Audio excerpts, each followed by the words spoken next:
event series. I'm Alex Schaffner, the store's events director. I've been really looking forward to this for months. We finally figured out that it was going to happen about a week and a half ago. So thank you all for mustering and being here. You know it's worth it, and so do I. So thank you. And thank you so much for supporting an independent bookstore by being in this building and buying Rebecca's book. And at the end of the Q&A, Rebecca's going to be signing books, which I'm sure you're looking forward to. We'll be lining up along this wall and going towards the middle of the store. If you can't stand for a long time for any reason, let us know and we'll move you to the front. Also, at the moment it's pretty quiet, but I know it can be kind of loud here in the middle of the day on Sunday. So if you need us to speak up, just sort of wave a sad hand and we'll figure it out. I think both of us are capable of being voluble, so should be okay. Now, I can't tell you how excited I am about today's launch of The Iron Children.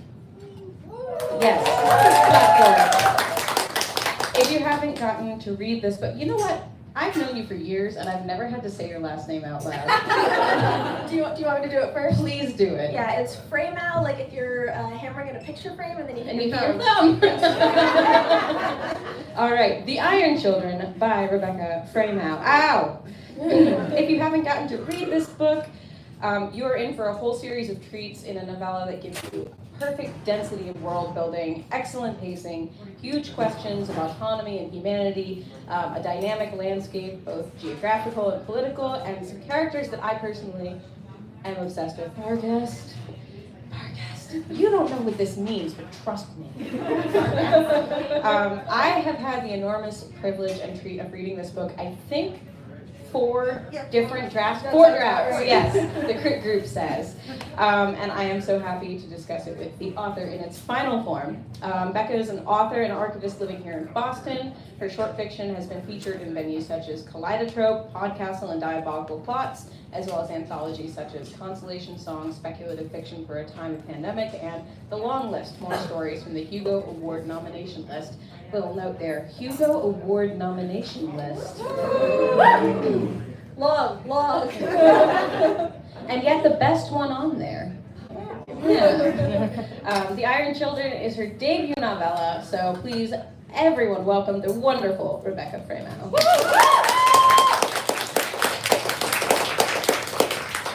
All right, so first of all, I can't believe we are discussing this book not over Discord, but in person at the same table. Wild. How does it feel to be a debut novellaist? Is it different from what it's been like to have your short fiction published? It is. It's kind of a, it's definitely feels bigger. It's a little bit of a longer tale. I've had short stories come out before, and that's been really exciting. And then the day happens, and they come out, and people read them, and that's wonderful. But now, because this is about 10 times the length of a normal short story, I sort of expect that it's going to take people longer to get around to it, which means that I get lots of little, sort of driblets of reactions over the course of a long period of time, which is very exciting. It is exciting. Also, I like that you kind of framed a novella as a weird short story. I mean, what is it? It's a weird short story. It's a weird novel. It is a small book. I don't know. It's sort of not really one thing or another, but it is the shape that this book turned out to be. It's a good shape, and it really packs a punch. And I always recommend what many people recommend, which is not to go on Goodreads. But if you did, you would see people saying that it really doesn't waste a word or space at all, which is totally true. Like, I could read many volumes of this, but you managed to fit a lot into the space that you do. For those who haven't read the book yet, could you share a little bit about it in your own words? Sure.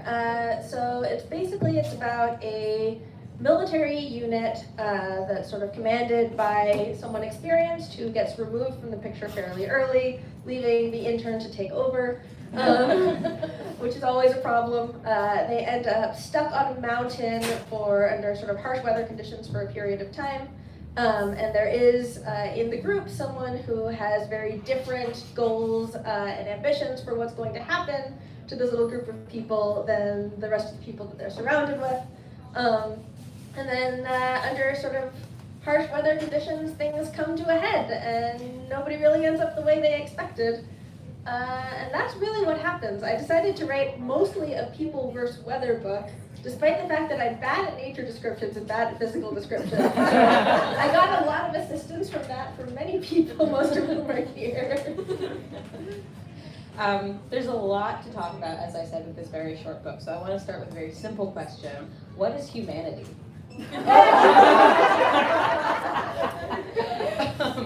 Okay, so that is a good question, I think, but maybe you need like a long course in philosophy to yes, which I don't claim to have. So this book has a full cast of human characters, but with the exception of Asher, a young woman who's planning to become a fleshless robot nun. Everyone in the book has been mechanized in some way to some degree, either as anonymized part metal soldiers or fully mechanical warrior nuns. Wow. When you say the premise of this book out loud, it's so hard. I've had so many problems describing it. So where did the idea for the tech come from, and what questions does it help you ask in the book? So the idea for the tech actually started way, way long ago with a short story that I wrote for a Shakespeare anthology in like 2009 around the concept of Measure for Measure. And it was a steampunk anthology, and I was like, there's a lot of questions in Measure for Measure about bodies and souls and, what's more important and how we value those things. And it would be kind of fun to literalize them and talk about, what happens when you don't have a literal flesh body, what happens when you have a mechanical body, but you still think of it as yours and have that same kind of feelings of ownership about it. And so I played around with that, and I wrote a short story that wasn't very good, but I liked the concept a lot. And I found myself, I kept kind of coming back to that world. And then a couple of years ago, I got very into Star Wars The Clone Wars for reasons that some of you here know. Sorry.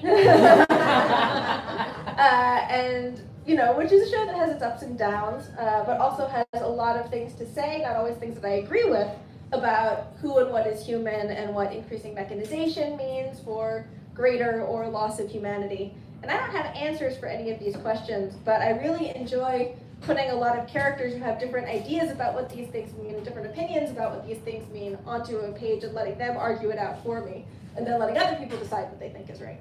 And that's sort of where all of that came from and came out as the Iron Children. So more about Asher. She is an interesting choice for viewpoint character, both because more than anyone, she doesn't know what's going on, and also she is the only completely organic character. So I wonder about why you chose to give perspective to this person who is so different fundamentally from everyone she's surrounded by. Well, the thing that I really wanted to do with Asher is I kind of wanted to make sure that the characters who are coming from this culture that has really embraced mechanization and the idea that a fully mechanical body is a human body and can have a human soul, and put those beliefs, which are very different from the way that we think often about bodies and souls, into kind of the most obviously relatable character in the book. So Asher doesn't know what's going on. She is, as I said, the intern. She's in over her head. And she is in a lot of ways the viewpoint character to experience this world, which I think makes her idea, when she has sort of experiences an idea about a thing, it comes more naturally. I think I actually overdid this in the first draft a little bit, which, as you remember, I wrote and I was like, all right, I have these 3 POV characters, and 2 of them are coming from a culture that has very different ideas than us, and one of them has sort of what I would think is sort of the more natural, immediate reaction of, this is weird, why would you do this? And therefore, that person is going to be kind of the most immediately relatable. And I wrote the draft, and everyone was like, oh, we don't know about this 3rd character, we don't like them very much. And then I had to kind of go back and put, because I'd been thinking of that, oh, well, that's the most obviously relatable perspective, I don't need to put as much work into it. And that wasn't true, and I had to go back and do all of it based on that. But Asher was, kind of designed to be someone that it would be easy to get into her viewpoint and start thinking the way she thinks about things, and then hopefully step back and be like, wait, why am I thinking that? That's not what I think at all. One other little thing about Asher, while we're talking about her, very early on, I think in every draft, you've made a point of noting that she ends all her sentences kind of going up, and I think that's really interesting. And I want you to talk maybe about what that denotes, where we are, and how her character pushes back a little against our stereotypes around that tick. Yeah, I put it in honestly because I like characters. I like it when characters have very specific, it makes it very easy to write different character dialogue if one of them has a very specific verbal tick. And it helps, I think, when you give something concrete to draw the idea of a character around.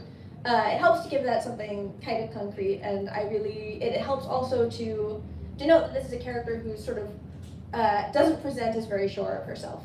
And who presents as someone that's not very easy to take seriously, because when someone's always off talking, with a little bit of uncertainty, it always kind of asks like if there's a question, even if they're making a statement, then it's really easy to say, actually, no, I don't agree, I think that that's wrong. And so part of Asher's, growth is that or part of her problem is that she's in a position where people have to listen to her and take her seriously, and she's not used to that and not ready for that, kind of thought she would have more time to build up to being that kind of person. But I think that, internally, Asher is a person who has sort of a lot of ambition and a lot of goals and ideas about what she wants to be in the world, and doesn't mind presenting as someone who is less sure of that because it makes it easier to get by until it doesn't. And so sort of trying to work on that is a large part of her arc in the book. And I don't know that she gets there all the way, but that's why there have to be several more. You touched on this a bit, but Asher is the greenest, most out of her element character. I would actually argue that the second POV character is the second most out of place. So on a broader scale, can you talk about what putting the most confused person in the POV position allows you to accomplish as a writer? It definitely makes it a lot easier both to kind of explain what's going on in the world, because if they don't know what's going on either, then they have a lot of opportunities to figure it out, and you as the reader can figure it out with them. It also gives me more opportunities to allow them to fuck up, which I think is very important, and to be wrong about things. And something that I think is very important as a writer is I don't want a reader to assume that when a character is saying something, that means that I agree with them, or when a character is doing something, that means that I agree with them. One of my favorite things to do, as I said, is put a bunch of people who disagree about things into the same space and let them fight it out.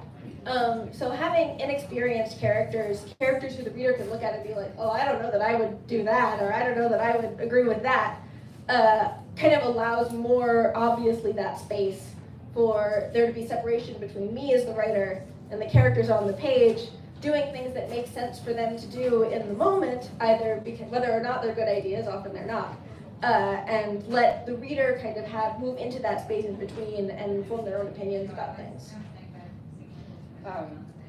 Yeah, that's great. So your second point of view character, whose identity is a secret for most of the book, speaks in first person while Asher's sections are in third person.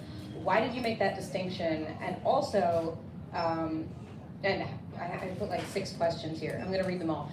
Why did you make that distinction? How did you choose who does what? Did it cause any difficulties for you while you were writing? Both in terms of style and in terms of pacing the mystery. So I think it both made things easier and harder. I did it initially, and I wasn't sure I was going to keep it. I did it, first of all, as just kind of a tool to help myself keep the voices separate. I knew that this character needed to sound very different, coming from a very different place. I'm like, if I write in first person, that is going to sound like a very different voice from my my third person, more distanced characters. And so I'll do that just to get the feel for the character for the first draft, and then maybe I'll change it if I don't think it works. And as it turned out, the first version of that draft didn't work as far as that character's POV. No. But I ended up keeping the first version, and the reason that it didn't work is, again, because I was writing in first person, it made it very easy for me to be like, well, obviously, it's so easy to see where this character is coming from, and that was not true. But I ended up keeping it because I liked the sound of the voice, I liked the way that it made that character feel very different, and I wanted to make sure that I could kind of maintain that sense of immediacy. Again, because I was finding in valuable feedback from my first readers that character was sort of the hardest to connect to for reasons of their coming in as an antagonist to other more immediately relatable and sympathetic characters. And keeping that first person, but making sure that it was a very fleshed out first person, I hope, makes it easier to see where that character is coming from too, and to keep relating to them even while they're doing things that are actively harmful to the other characters that one is hopefully also sympathizing with. And I think you do ultimately end up with a really, because that was an issue with the very first version, was that you really couldn't feel where that character was coming from. But at this point, you get such a strong, concrete, and like detailed understanding, even while that character isn't telling you everything. You're getting such a big picture of the moral and personal drives that are pushing this character into the places that the story goes. So good job. Thank you. No bias at all. Well, I did choose to read it again. That's true. In print. So, yeah, 5 times. Not 4 again. So many. So gender is approached in a really in several interesting ways in this book. All the nuns, regardless of their human configurations, are called she, and all dedicates, the troopers, are called they. What do these designations say about each group's role in their society, and how does it differ from the way gender is conceived by other people in the country? Oh boy, I have a lot of thoughts about this, and most of them are not necessarily on the page, but are part of a bigger sort of world-building sense that I have. That's the special gift of people who actually showed up. It's true. You get the behind the scenes. The nuns, the sisters, are called she because in my head and in a short story that I wrote previous to this, they originally started as just normal human nuns who were kept kind of cloistered, and taking on these robot bodies sort of allowed them to move out into the world and be more active and eventually take on a very active role. So because of that history, traditionally they are all called she, and that has become more of a space for people who might prefer to be called she can move into that space and take on that role if they're interested. And the role of those people has shifted over time in the 80 years since that first short story that I wrote to the time when the Iron Children takes place.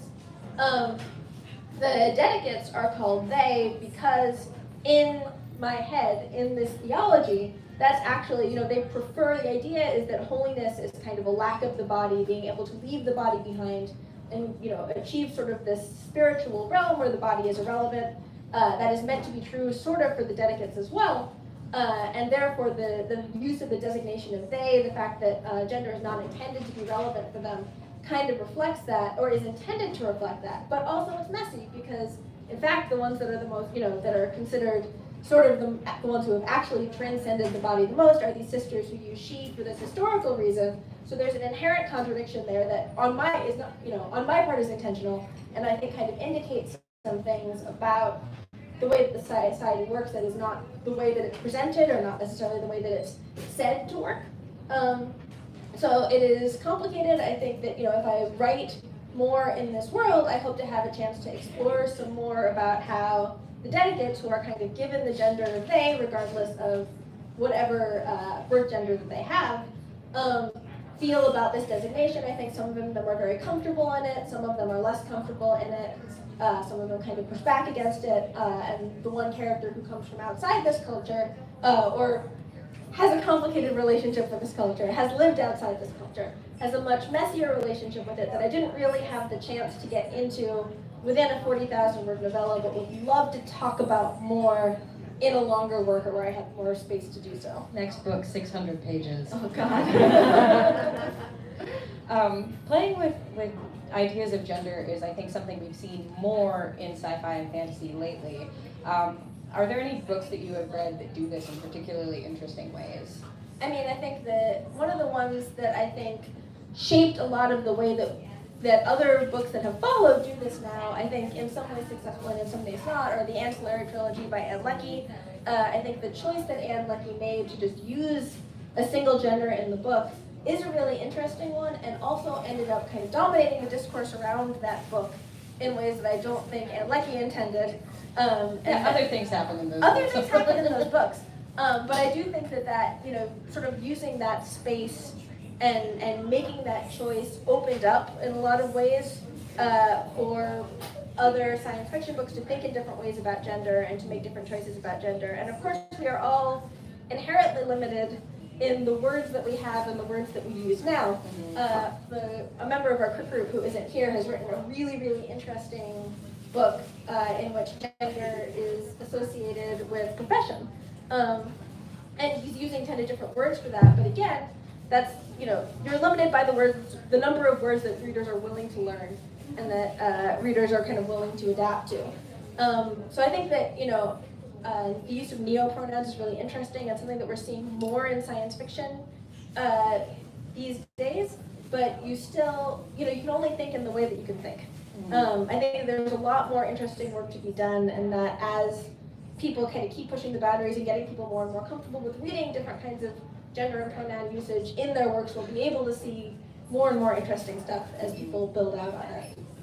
Yeah, I think that's true as well. And something that you're touching on there that I think is inherently true with any book that is doing some of this more interesting work on gender is that no matter what you put in the book, it's always being compared against what our experiences are. So in any book, no matter what the gender dynamics are and what the politics there are and what the identities are, it's really about us in pretty, substantial ways. And I think it's very, I think the sort of easy way to do it is to say, we've, in this science fiction society, we've achieved a point where that doesn't matter and everyone can kind of go by whatever they want. I think it's more interesting to think about the ways that we are consistently imperfect in the way that we conceive of how people conceive of themselves, and that whatever system of gender is created within a work, there are always going to be some people who are uncomfortable within it or want to push against it, because the ways that we can conceive of with our human brains of how people organize themselves, the way that I, as an author at least, can conceive of how people want to describe themselves is always going to be less than the ways in which real people are going to want to describe themselves.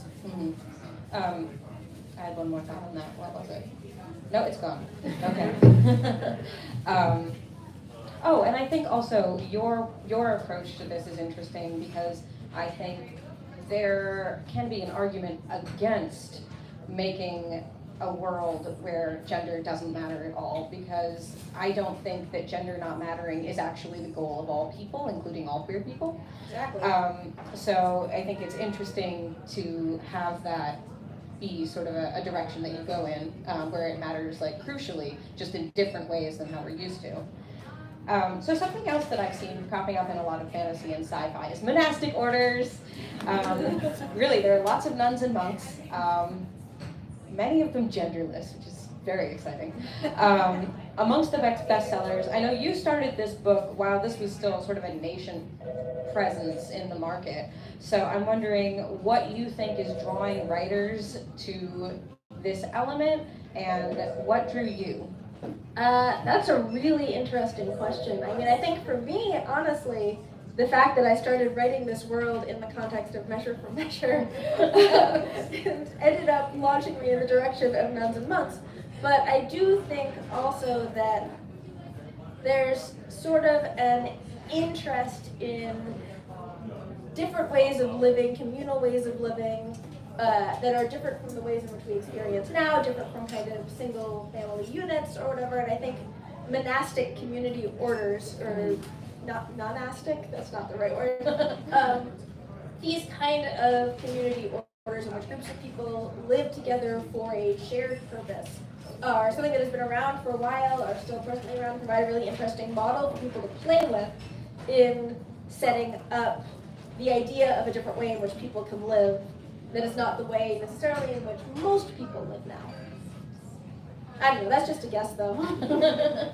But the monastics aren't the only thing that happen sort of religiously and culturally in this book. So a lot of your short stories are very Jewish. Jewish characters, culture, language, settings, with genre elements beautifully intertwined. This book doesn't take place in our world, but it's got some very strong Jewish elements, both in terms of world building and philosophy. So I would love you to talk about that aspect of the book. Yeah, of course. So one of the things that, again, this is something that I think of often as being someone from a Jewish background, being someone who's from a diasporic culture, is that I think it's very easy when you're setting up conflict in a book, when you're building a society, to think in terms of this versus that. And for me, I'm always thinking and then trying to complicate that, but this versus that, and then there's going to be other people who are not necessarily part of either group.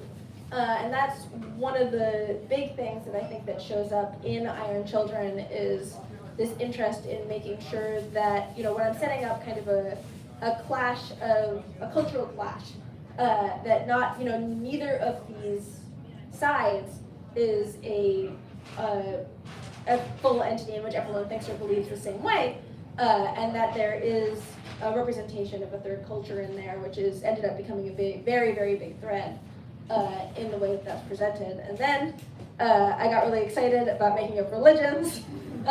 What could be more fun than making up religions? I say that, but I still haven't fully built out one of the 3 religions in this book. Don't tell anyone. That's for a future project. But I really liked the idea of having different religions that split off in different ways, that maybe started from similar origin points and ended up places completely different. I do think that one of the cultures represented in this book is a very clear analog for Judaism in the way that they represent a diasporic population and a religion and a culture that are linked but not necessarily the same thing, and have sort of different ways in which they approach that position in the world. I actually had a bit more about that in earlier drafts, but getting it down to 40,000 words was part of the reason that you had to read 4 drafts. So some of that has been cut, but I would, again, love to explore it more. I think it is definitely something that is gonna keep showing up in my writing no matter what, because it's just kind of the way I think about things always is. And there's probably other people there, and then what if those people were Jewish?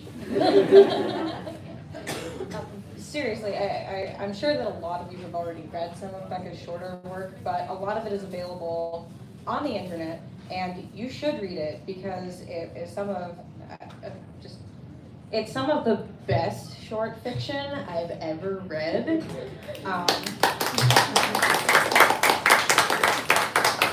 It's just true. I gotta say, I knew it would make you kind of turn that color. But Thank you. All right, so I think a big issue in this book is the sort of the paired issues are autonomy and personhood. They're just absolutely critical to this book. And a specific question I want to ask about that is Asher, who feels like a clear protagonist, but is somewhat complicit in the loss of autonomy of others. So I'd love you to talk about her and sort of where that comes into play. Yeah, I mean, also a lot of the writing of Asher comes from my own sense of guilt and in being part of a society and a system that inherently, in the way that I live and in the sort of beliefs that I have about what is normal and what are normal ways to live, contribute to a lot of the global problems and loss of autonomy and loss of living space and so forth for people around the world in a much more abstract way, obviously, than the way that Asher is sort of directly complicit. But one of the things that I did really want to make sure I did with Asher was make it clear that she is complicit and that the choices that she is making that she hasn't thought very much about, because to her they are normal choices to make, are choices that are actively harming other people. And, you know, still keep her a sympathetic protagonist in all of that. So yeah, definitely that's a lot of where she came from, a lot of where that came from. I think that many of us don't think about the ways in which, you know, we do think about the ways in which we move through the world. But there's always there's often kind of a moment where you're forced to look at something you haven't really looked at and then like, ugh. So that's sort of where that thread came in. I'm also really, really interested in the ways in which people sort of carve out spaces for themselves to be human and to have individuality and joy and connection in the face of systems that are sort of not intended to allow those things to flourish.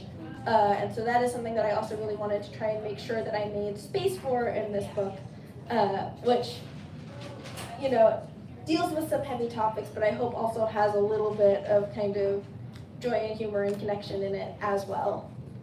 Okay, we'll get there. I have a statement / question for you about that. It actually leads really nicely into the question that I had next. This is sort of a real world question that I think is posed by this book. Because Asher, at the very beginning, has this very real fear that she won't be able to tell the Dedicates apart because they're deliberately made anonymous and identical. You know, their family ties are removed. They're built into the exact same, not format. I can't remember a real word. Format, like a GIF or GIF. Carapace is the one that I use, which is just like a beetle shell. A beetle shell.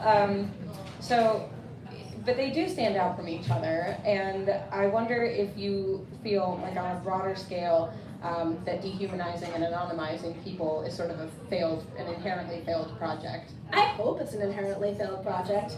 I don't know that I don't know that I can say for sure that I think that there's no way to do it, but I think that people's individuality will hopefully always find ways to make itself known. And yeah, I guess that's all I can say about that is that is I think an optimistic statement from me, but one I do believe is that there's always going to be some spark that makes it through. I had 2 pop cultural questions, and one of them was about clones, but you've already admitted to the clones. I said I'm sorry. Not though. No. I'm not sorry, because I got way more into Clone Wars because of you. I didn't know it, but it's true. So my second pop cultural question is, please evaluate this statement about our mysterious second POV character. Magneto was right.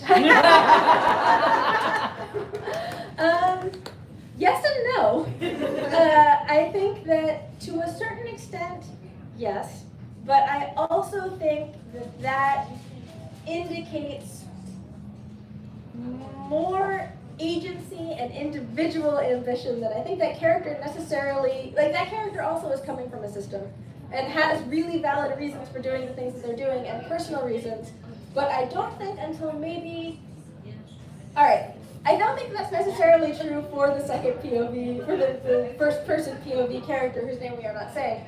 I do think it's maybe true for another character in this book, who I think of in some ways as the stealth protagonist, even though they don't do very much. Sorry, that's not a helpful answer. Oh. I see it. All right, on a lighter note, tell me a bit about cave hyenas. Yeah, there was a much larger cave hyena section in the original draft that I had to cut down. Yeah, those are the stealth protagonists. I needed another problem for my little guys to encounter on their journey to interpersonal clash. And I was like, all right, what would be a problem for a bunch of people that are entirely encased in metal?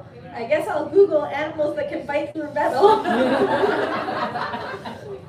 And that's where I got some cave hyenas. Well, they're very beautiful. Thank you. And they're very necessary. Yes, I thought that they were important too. Okay, so a thing that I know about you, that perhaps 1 or 2 other people know about you, is that you are godlike among punners.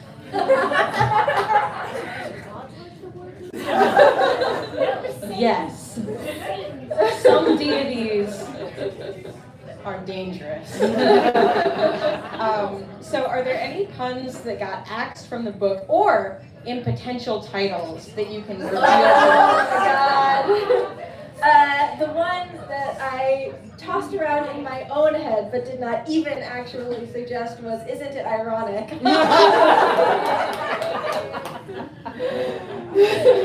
Okay, second printing. Yes.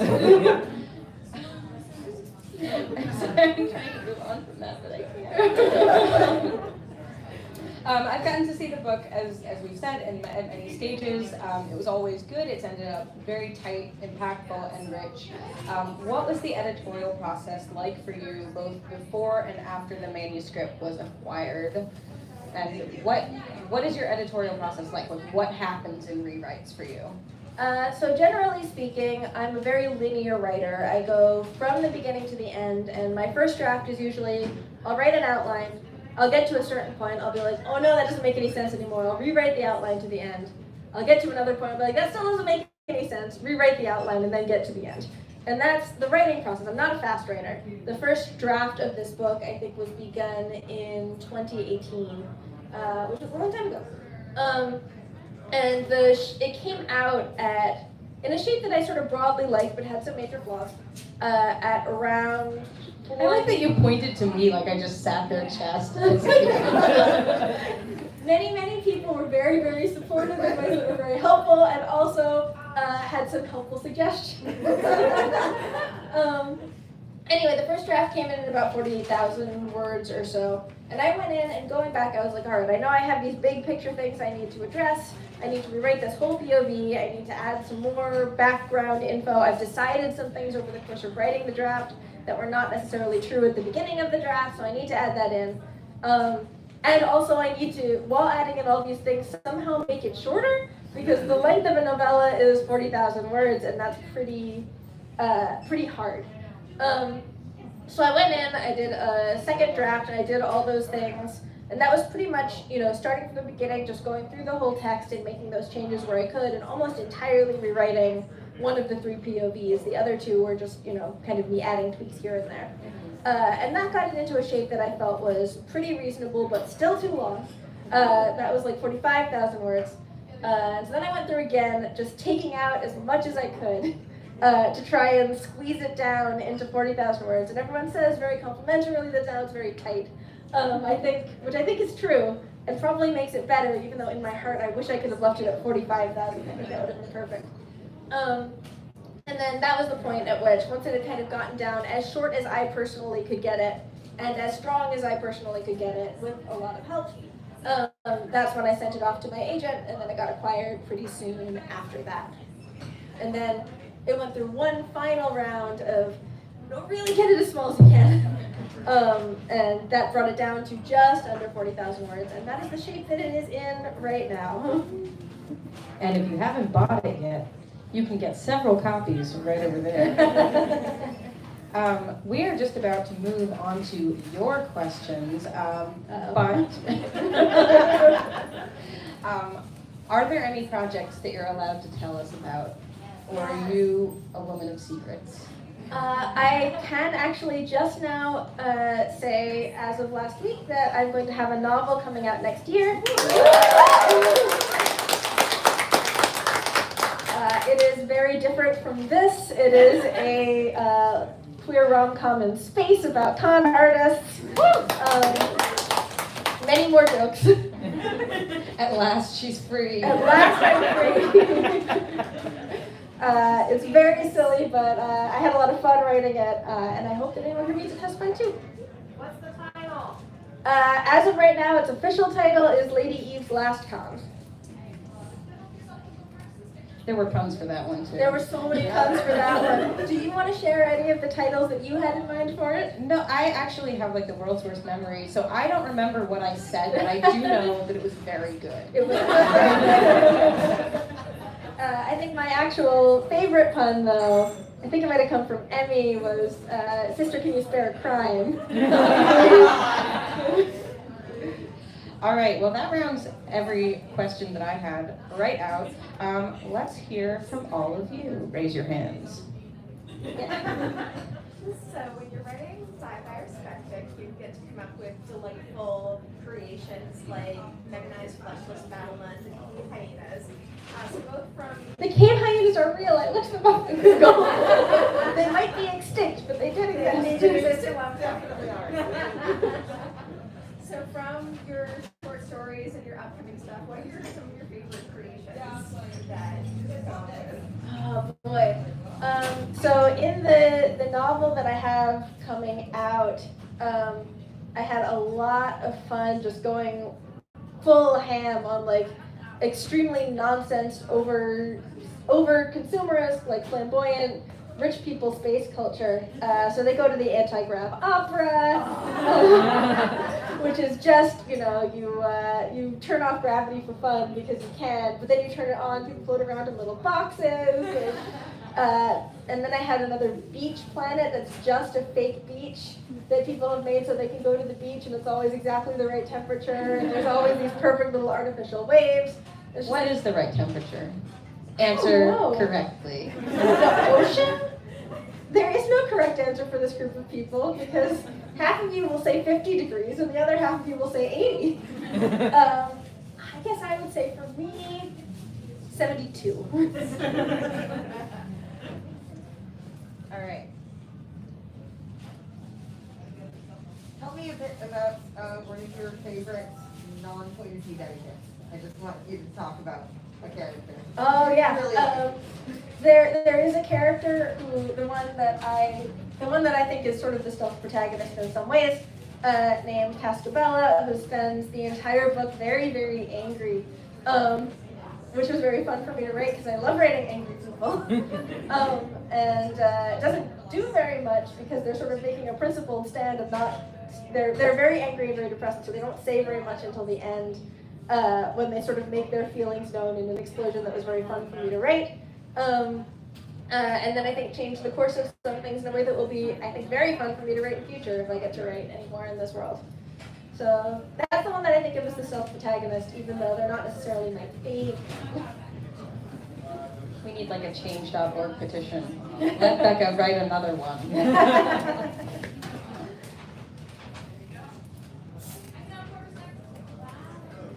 What are your favourite sci-fi novels or short stories that think in interesting ways about embodiment and mechanization? Definitely, I think that it's hard, like I said, it's hard to get away from the shadow of Anne Leckie and the ancillary books, and going even further back, these are not necessarily good books, but did I read a whole bunch of Anne McCaffrey's spaceship books when I was young? I sure did. And it's also hard these days to get away from the shadow of Murderbot. My favorite parts of those books are when non-human entities get to relate to each other, which I think is really fun. And obviously, I am influenced by Star Trek, as who amongst us are not. I think I'm going to leave that there for now and maybe do a longer, once I have a chance to kind of go through my list of what I've read in the past couple of years, maybe do a post about it so I can shout out everything that's kind of gone into the soup. Yes. Being such a voracious reader all your life,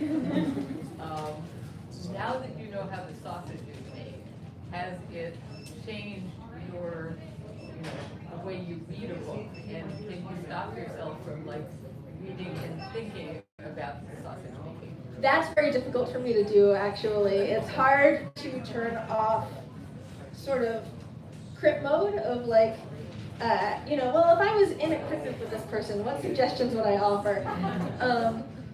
It's actually much easier for me when I really want to turn my brain off. I really enjoy reading novels in translations, or even web novels in mediocre translations, because that way I'm absolved of responsibility of thinking about this. And it's very, very fun to read. I love reading books in science fiction and fantasy genres, but the closer it is to what I write, the harder it is to turn off. Here's how I would do this. So the further away from my genre I read, the easier it is to kind of push that part of my brain off. So not necessarily about this book, but about everything that you are writing or have written. I know you said you started learning Yiddish because you were writing in the Pale Settlement, and I'm just wondering if your Yiddish learning journey has impacted your writing, or if you're excited for it. Absolutely, that's actually deeply relevant to this book. Because if you read it, you may notice that the names of many of the characters are actually Yiddish numbers. Because at the time that I was writing it, it was my second or third semester of Yiddish, and I was trying really hard to remember how the numbers went. And I had a bunch of characters who needed just names that were all kind of similar and in a batch, and I was like, all right, they're just named after Yiddish numbers, and I'll change it later.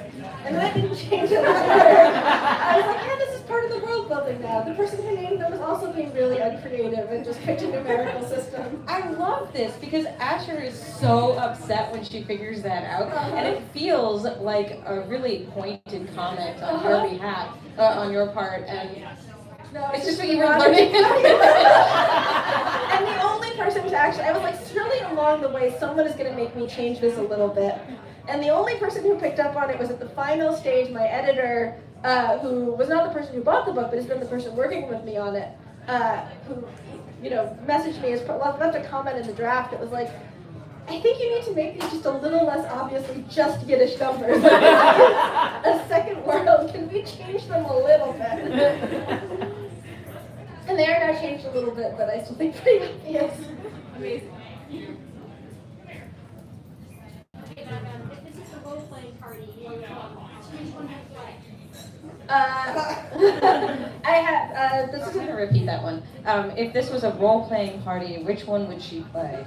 there is one of the delegates who's kind of the class clown among the delegates. That's the one that I play, the one that everyone else is constantly annoyed about. Because they don't shut up and they're always making bad jokes.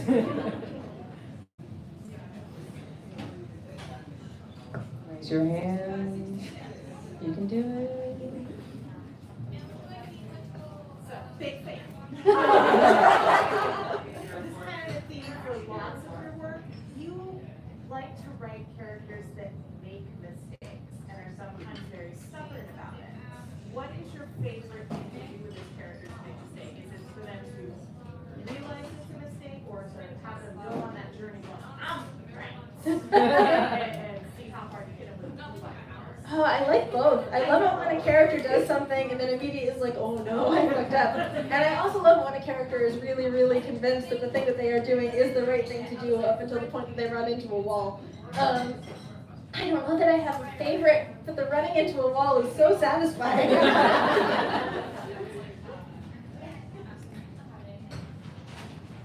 So obviously there are a lot of writers here. There are a million different ways to write something.